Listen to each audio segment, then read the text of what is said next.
చెప్పు హాయ్ అందరికీ నమస్తే. నేను మీ ప్రసాద్. ఎట్లున్నారు? మంచిగున్నారా? మా వీడియోలు చూసి మమ్మల్ని సపోర్ట్ చేస్తున్న మీ అందరికీ ధన్యవాదాలు. అలాగే మన channel AD brothers vlogs like చేయండి, షేర్ చేయండి, కామెంట్ చేయండి. మంచి మంచి వీడియోల కోసం ఈ ఛానల్ ని సబ్స్క్రైబ్ చేయండి. Hi friends, welcome back to my channel AD brothers vlogs. So అందరు ఎలా ఉన్నారు ఫ్రెండ్స్? బాగున్నారా? మేమైతే చాలా బాగున్నాం. సో తను మా బాబాయ్. సో అందరూ మన ఛానల్ని సబ్స్క్రైబ్ చేసుకోండి. మా బాబాయ్ తెలిసే ఉంటుంది మీ అందరికీ. సో షార్ట్ ఫిలిమ్స్ చేస్తాడు, సాంగ్స్ చేస్తాడు. పోషమ్మ బోనాల వీడియో అప్లోడ్ చేసిన, చూడకపోతే వెళ్ళి చూడండి ఫ్రెండ్స్. పెద్దమ్మ బోనాల రోజైతే నైట్ టైం ఇది బోనాలు తీసుకెళ్తుర్రు. సో చాలా లేట్ అయిపోయింది, అప్పటికే చాలా ఎంజాయ్ చేస్తూ అయితే తీసుకెళ్తుర్రు. సో చాలా బాగా అనిపించింది. నైట్ 12-1 అయింది మేము ఇంటికి వెళ్ళేసరికి.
సో మేము గుడి దగ్గరికి అయితే వచ్చేసినాం. చూడండి, లైటింగ్స్ అయితే చాలా బాగా వేసిర్రు, చాలా బాగా అనిపించింది.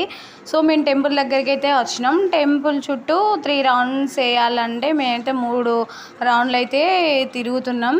సో చూడండి, నేను మా మద్దలు అమ్మ ముగ్గురం వచ్చేసినాం టెంపుల్ దగ్గరికి. సో అప్పటికే చాలా చీకటి అయిపోయింది. సో బోనాలు 12-1 అయింది మేము ఇంటికి వెళ్ళేసరికి.